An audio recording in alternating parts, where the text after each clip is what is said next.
Hi, welcome to How to Be a Humane Leader Without Losing Your Job. In this podcast, we dive into compassionate leadership in today's fast paced business environment. With our experience and insights, we'll help you lead with heart while securing your career. Join us for engaging conversations and practical advice to elevate your leadership skills and make a real difference.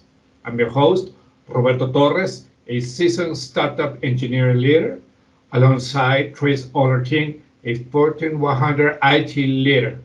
Today, we're discussing what is the best way to interview someone from another generation without bias. Hey, Chris, how are you, man? Good morning, Roberto. Yeah, this will be an interesting topic. Certainly, even you and I are in a slightly different generations, so we may even have bias talking to each other. Well, actually, we're almost contemporary because only a few years it's what will separate us. But since we are in the 50s and today's workforce is, I don't know, above 22, 25 years old, how do you feel maybe, or has in your experience, have you done interviewing a candidate? What have you done, a younger candidate, and what have you done to avoid bias? Yeah, certainly I can start by addressing just bias in general. I mean, bias from an age perspective is a big thing currently, of course, and then there's all the other different biases you can bring to the table. But one of the key things that we were actually required to do, HR actually made this a requirement, is you had to write down and document all of your questions that you were going to ask in the interview ahead of time. Now, of course, follow-up questions you couldn't uh, figure out what you were going to ask somebody, but the primary questions you're going to ask somebody, we had to write out and document. And to make sure we were unbiased, we had to ask those exact same questions to every single candidate we interviewed. Now that kind of helps you level everything so that every candidate is answering in general the same questions. But after that, I'd say that the next best thing that you can do is just try and really listen objectively, almost with your eyes closed. In other words, don't look at the person, meaning looking at them. I'm assessing whether they're younger than me, way younger than me, super younger than me, or perhaps in a few rare cases they could be older than me, but that would be pretty rare at this stage in my career. Yeah, I understand, and it was pretty nice that you had all the other questions before doing the interview. And one thing that I think that you must, or anybody must avoid when, in our case, interviewing someone which is younger, is to avoid thinking, oh, this guy or this lady to be my son or my daughter because maybe it is in the age. No, I think that you must take away that age factor in order for you to maybe doing an interview, a proper interview. But when I say maybe, it is to learn something from this person that you haven't known, because age doesn't provide all the wisdom, doesn't provide all the information. Not because uh, we are about 50 years old doesn't mean that we have all the data, everything. We could learn many stuff from the interviews. Okay, so in this case, I concur with you. What I usually done is I usually ask the foundation of the same questions to a candidate, but depending of the answer to something of the candidate, maybe divert. I will add some new ones, or maybe I'll delete someone that I have done previously. But what about, let's put it for instance that we are not about 50 years old, that we are maybe 30.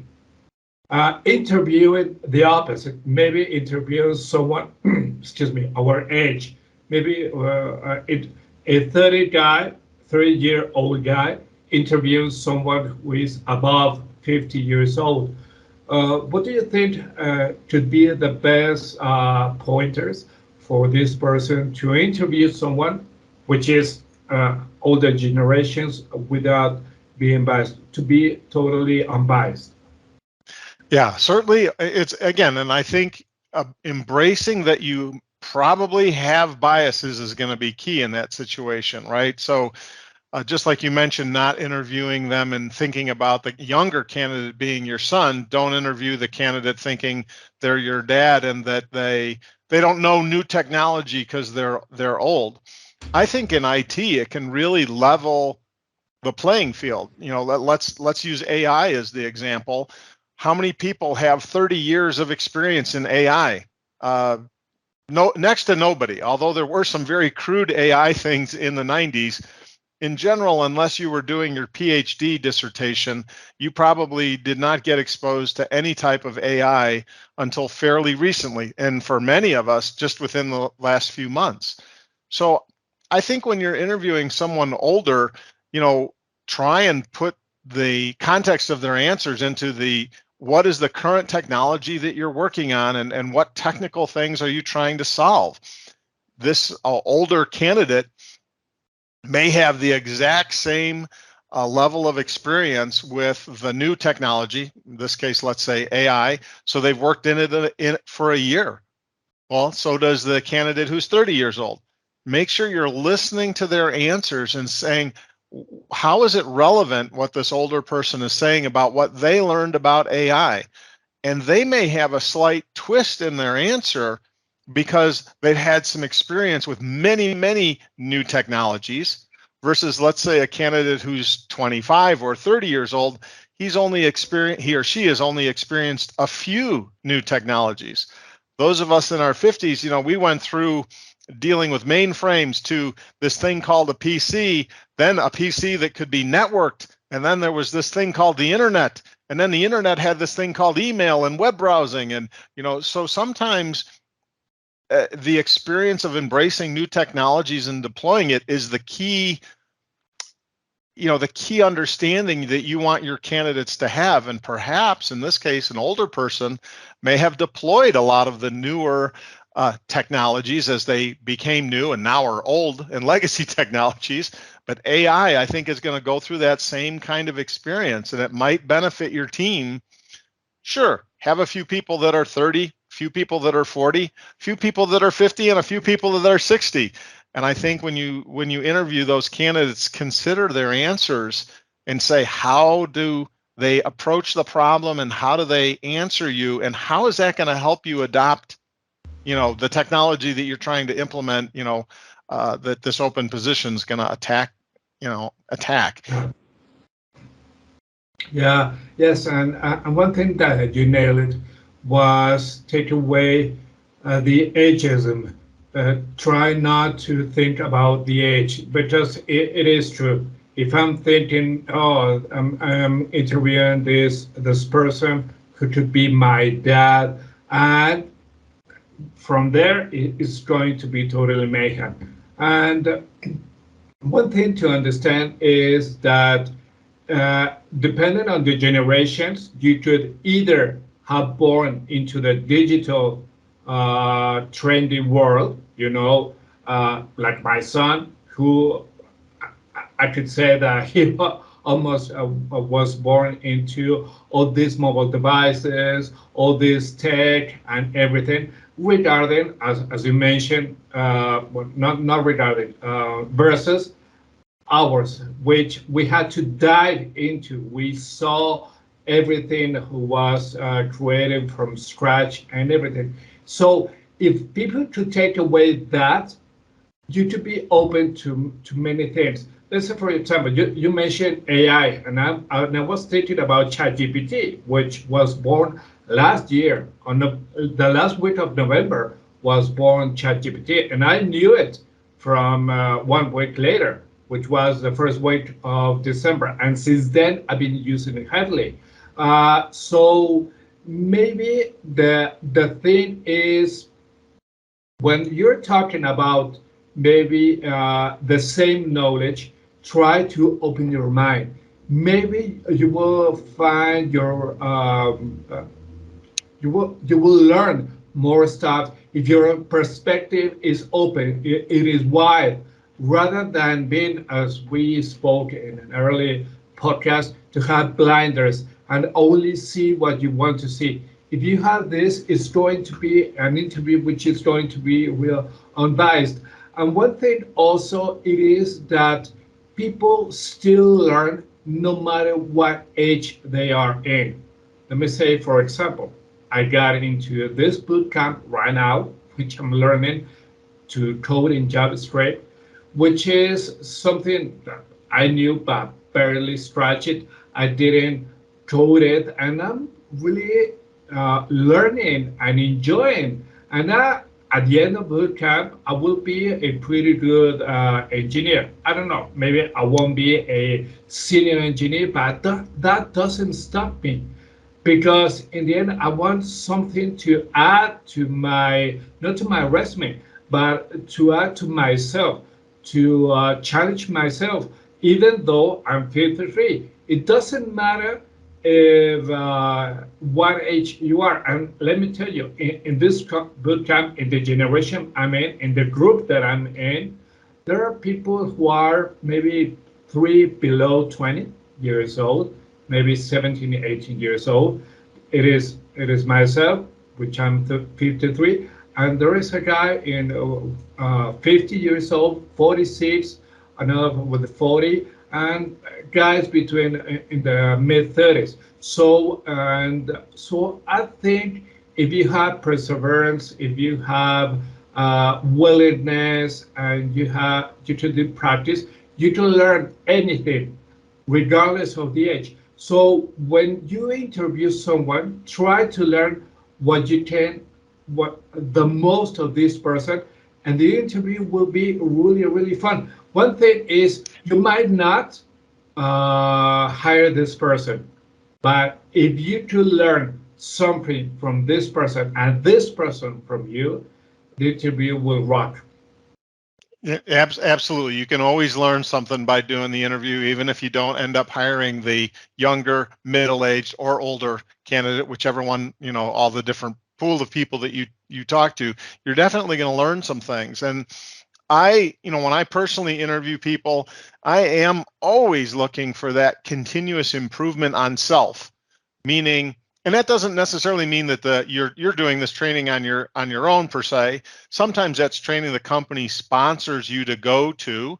But I'm always looking for the candidates that want to continue to learn, because in IT, using my series of examples of new technologies, it's always new technologies in IT. I've been in it 30, 40 years. Everything that I learned, at the beginning of my career has been replaced multiple times over.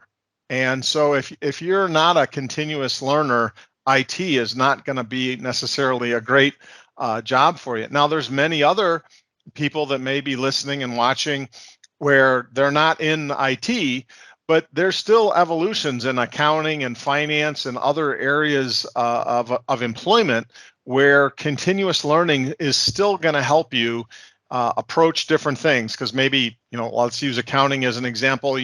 Regulations are going to change, the law is going to change how you have to treat different things. So what have you done to learn more? And when you're interviewing with someone, maybe you're interviewing with you're the older person, so I'll pretend I'm interviewing with the younger manager. I'd want to absolutely stress how much new learning I've done over the years of my career to help demonstrate that I'm open to learning new things. I'm continuously trying to improve myself and learn the new things that are going on. And I think most managers are going to really favor that candidate if they're truly listening and hearing you. They're going to favor that candidate, and the age bias then can be a much smaller factor. Yeah, and then one thing that you mentioned is, well, even though we are in IT, let's for instance, maybe accounting. Uh, What I see is when you're in accounting right now, you're using a lot of computer programs, either in web or desktop, whatever, with everything. But there won't be a people who might say, I only use pen and pen, no, excuse me, pencil and paper to the other country. No, okay, dude, you're way this is not the 50s. You're in another era. You must use computer, and it is one thing to understand. Maybe there is a younger manager which is interviewing an older guy, and this guy might say, or this lady might say, okay, I use this computer program, but I also use ChatGPT. Yep. Why? Because there is a blend in the information. I will do it because it will analyze the data faster, better. It will see something that I might not have. Those kind of stuff. It's not related to a younger age. It is related to the people who is willing not only to learn but to apply new technologies, new processes.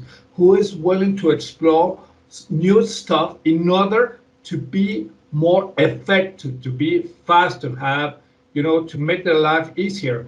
Because if I go with this example of someone who uses pencil and paper, well, you cannot work in this digital company, but someone, regardless of the age, which is exploring new stuff, hey, you're learning something new. Maybe something new that you haven't. And one thing that is really important is to take away your ego.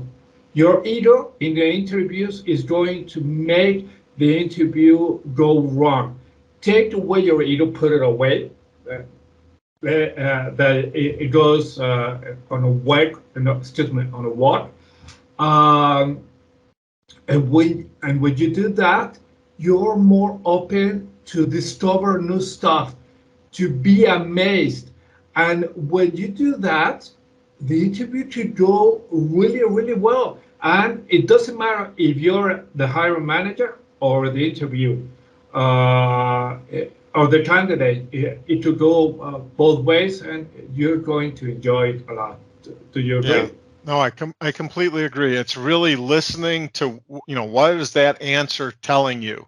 Are you listening to that answer and really embracing the answer versus what you see on the screen? So again, I get mentioned before, you're almost like closing your eyes. You shouldn't be looking at, does the person have gray hair or purple hair? It shouldn't matter, right? It's the quality of the answer. Do your active listening. And again, you may be somewhat biased.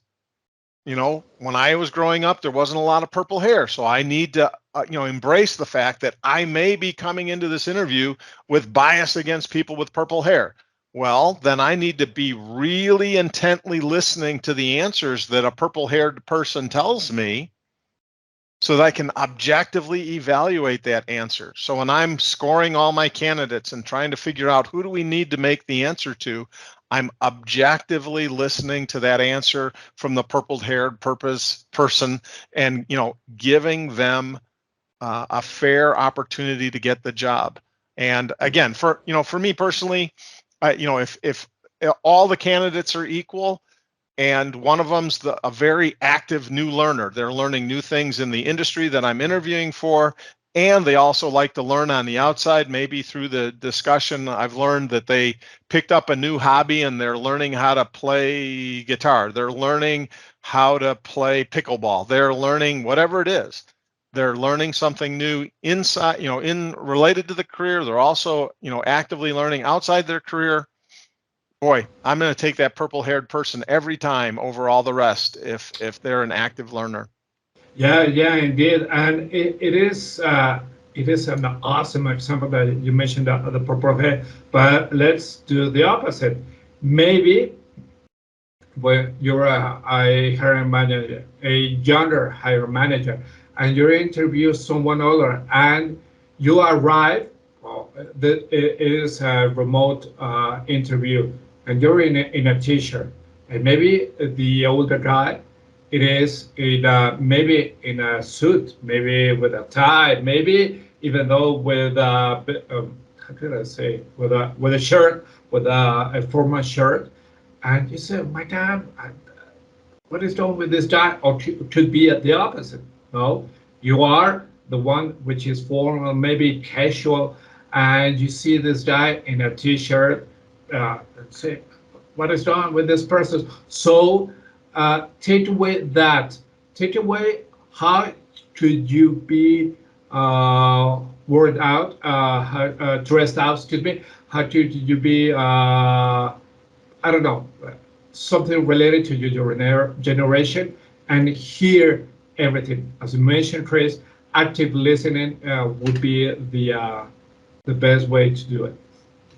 Yeah, completely agree. And again, embrace the fact that you may be being biased as the person you're doing the interview. Just embrace the fact that, hey, you know what?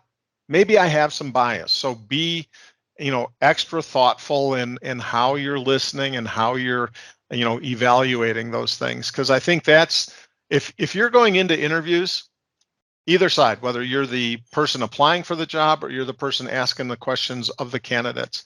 If you're going into that and saying, I have no biases, I'm totally fair to everyone, then you're probably not being honest to yourself. You're going to have some level of bias no matter what. Everybody has it, right? Yeah. I personally, because I went to a lot of school, a lot of college and degrees, I admit I am a little bit biased against those who don't have degrees. However, through experience, I have learned that there are many, many people in IT that don't have degrees that are way better at the technical aspects of IT than I am. Absolutely true. And if I'm Yeah. hiring for a role that doesn't, for whatever reason, doesn't require a college degree, I need to, set that bias aside and say, look, I am hiring for these technical skills to accomplish something. You know what? And if they've got a master's in a fancy engineering school, but this other candidate has more experience with the technology and they just have, I don't know, high school degree, but they've got a lot of experience and they answered my technical questions better than the guy with the master's degree, then the person that answered those technical questions gets more points and they end up, winning over all the other candidates. That's embracing your bias and saying, look, I know I've got a bit of a bias about that. I'm proud of my school accomplishments. So I have a tendency to lean towards people with more education. So, okay, admit it. I've got a bit of a bias there. What do I need to do to make extra sure I don't apply any of those biases in the interview? And that's really by listening to those answers and ensuring that I'm being fair. And I can do that. I maybe when I was early manager when I was 24, maybe I couldn't do that as well as I could do it now, but embrace the fact you may have some biases and what are you doing about proactively countering those potential biases? Yeah, I understand. I do also have a bias. And since we're going to the wrap up, but before that, let me tell you, today is the NFL draft. I root for the Steelers, and I remember well when I interviewed this lady who was a Ravens fan. That was, and I had a bias back at the time. Only for that, she was amazing data architect. Okay, so let's do the wrap up. Thank you very much. And thanks for joining us on another episode of How to Be a Humane Leader Without Losing Your Job. We hope our insights help you become a smarter and more strategic leader. Apply today's lessons to the positive impact of your team and career. Catch all our episodes on Spotify, Apple Podcasts, Google Podcasts, Anchor, and YouTube. Join us next week as we discuss something trendy in the leadership world. Until then, stay humane and stay successful. Bye bye, Chris. Yeah, take care, Roberto. You too. Bye.